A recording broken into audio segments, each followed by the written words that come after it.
I'm not entirely sure how the background noise is going to be on this video, so sorry. The other day, Scab linked me in a video where he was asking about why a reputable American maker can't make a knife, a good quality knife for the everyday man, for the everyday working man. Different budgets, different people. I'm not sure what number he's looking at, but one knife he did bring up was besides buck. And I think he was talking about the Buck 110. He knows I'm a fan of the Buck 110. I don't carry this knife all the time. I did carry it for a solid month. I do enjoy the knife. I have beat the ever-loving shit out of this knife. It's got a 62 HRC, and it's just been a good workhorse. It's 420 HC. The fit and finish is flawless, as far as I can tell, or it used to be until I put it through hell, man. I'm a buckaroo. I don't take any offense when people, when they attribute that title to someone who appreciates a buck knife. I don't understand the stigma. When I think about Buck, I also think about brands like Case. We give Case a lot of free passes for pushing shit out the door intentionally that is not ready to go. Why? They're an old company. They deserve respect.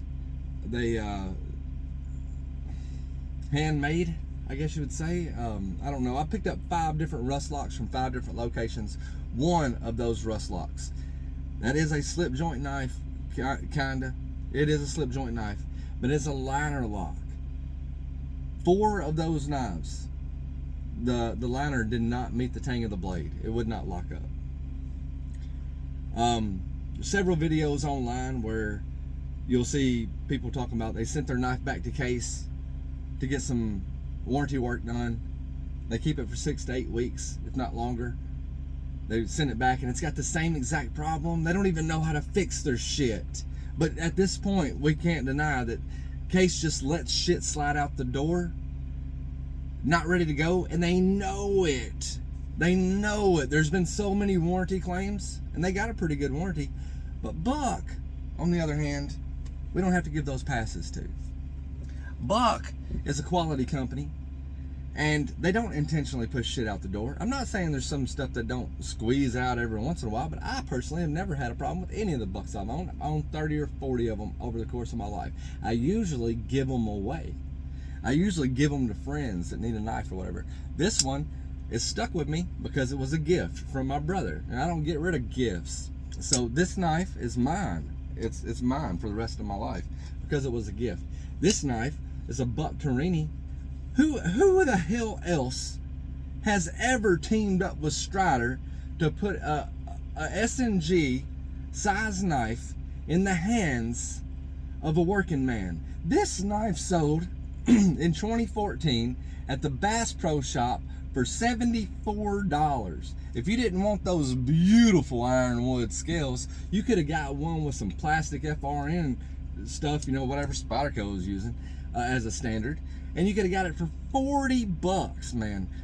$40. Inflation included over a decade. We're looking at a $70 knife. It's almost doubled in value, but nobody else that I know of has ever collaborated with Strider to put a knife out. The collaboration won't happen again. I've talking to Buck about it. It won't ever happen again because the relationship's simply not there. We got to understand that. But that is a hell of a liner lock, with a hell of a HRC. It's 420 HC, I guarantee it. And it says SB4. It's got to be 420 HC, I'm sure of it. It's 62 HRC. The ATS 34. Scotch and Thing Steve gave me this, by the way. So it's not ever going to go anywhere either. I don't get rid of gifts. But it come with 2 blades. Both of them had really good heat treat numbers. Both of them are edge retention monsters. I don't carry this one much because I don't want to chance losing it. I brought it with me today because of this video. But there's There seems to be a stigma out there about buck. It's fun to hate them. You don't have a reason to hate them, most likely. You just don't like them because everybody else doesn't like them. It's like, are they just too good at what they do? Do they set the standard? Have they set the bar too high for everyone else to be able to jump on board and be able to set their standards to meet the same sort of quality demands and quantity demands? I mean, you could go pick up this knife right here from Walmart for $42, $43 every day. And I know, I get it, man. You're going to have a lot of hate in the comments. I don't care. I don't care. I mean, they're fucking doing it. They're doing something. You know what I'm saying? They're doing shit. You might not like it. It's an old 1964 design. It's tried and true. There have been people that have been documented to got attacked by a fucking grizzly bear and was able to fend themselves off, or fend that grizzly bear off with a fucking buck 110 just like this. Is it a capable knife? It's perfectly capable. It was capable for your dad, it was capable for your granddad, and maybe that's where the problem entails. You know, it's just too old. But it's been copied. It's been copied several times. It's been copied by Case. Case has got a knife called the Bull Shark or some shit like that. Cool looking knife. I aim to get one day. It's got a hammerhead. It's called the Case Hammerhead. Been copied by everybody that wants to come out with a knife. It's so successful that it's in style to hate it. And that's okay. You hate what the fuck you want. Buy what the fuck you want. You're a red-blooded American. But there's nothing that you can say to disqualify the credit of this knife. Nothing. In fact, you know, when I did carry it for a month, the factory edge was shit. I got past that, put a nice edge on it. It outperformed, or equally performed, my Benchmade S30V Benchmade 940, you know, in edge retention. Doing about the same type of task for a solid month. It outperformed it with a good edge on it. The edge retention's there. The HRC's there for the edge retention. It might not be the toughest 420 in the world because of how hard the steel is, but it's still got, the blade is still in one piece. You notice that? I can't say the same thing about my Benchmade that I beat up as hard as this knife, but I can say it about this one. 120 fucking years, baby. You see that? 120 years this company's been around, and they're not playing, and they know how to do a good knife. And for whatever reason, a lot of you guys like to hate them, and that's fine. Hate what you want to hate. But what you're asking for already exists, and it already exists because of Buck. Somebody else said, like, we're 8 minutes into the video, I'm gonna break out a Kershaw. Got a Kershaw knockout right here. This thing was made for a few years back in the late teens. I think I picked this one up, or my kids picked it up for me in 2019, as a matter of fact. Speed safe, American made, Kershaw knockout, 70 bucks. Inflation included. Just a few years ago, we're looking at about a $90 knife. To me, that's a budget knife. The bare knuckle. You get a 20 CV Smoky Mountain Knife Works bare knuckle Kershaw 7777. This is discontinued too. You can't get it anymore.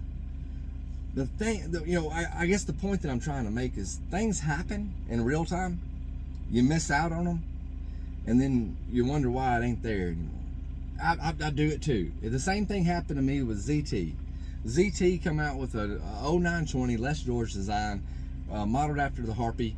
I sat there and watched that damn thing go on clearance from $178 to $142 or some shit like that. And I was like, it'll be around.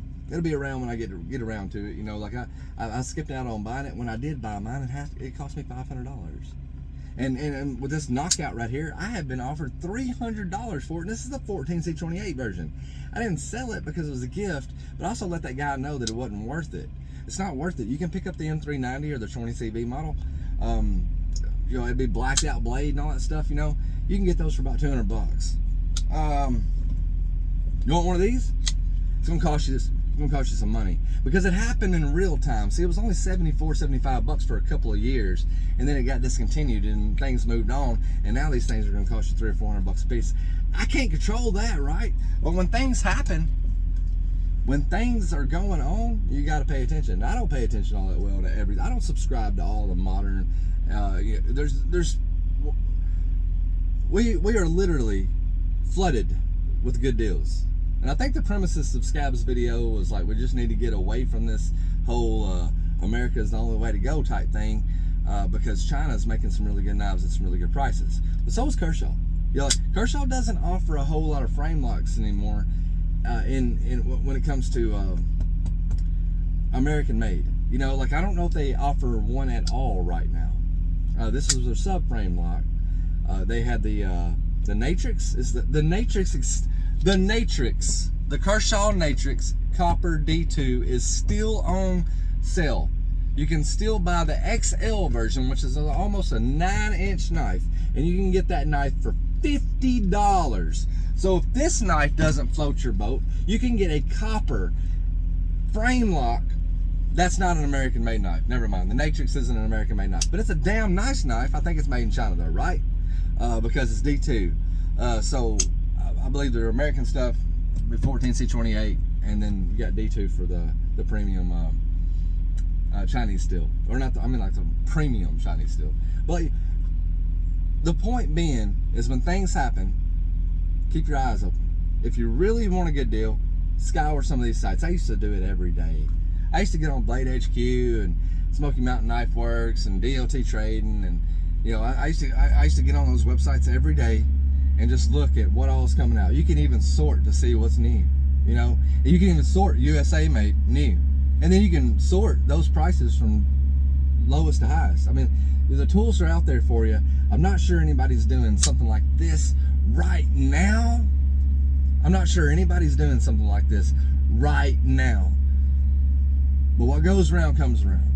You know, like, it will happen again. And when it does, you know, be on the lookout. Don't miss out. I would say don't miss out on that Natrix. Grab that fucking Natrix up at all costs. It's an extra large, 42, 49. I can't remember exactly. A great fucking knife, man. I don't think it's speed safe. I believe it's a manual with thumb studs. Got the flipper. I believe it's I believe it's manual action. You know, like, just so this one is speed safe. I don't mind it. You know, like, it's almost like carrying a Sebenza, you know, or a Chris Reeve knife of some sort. You know, you don't get no fall action.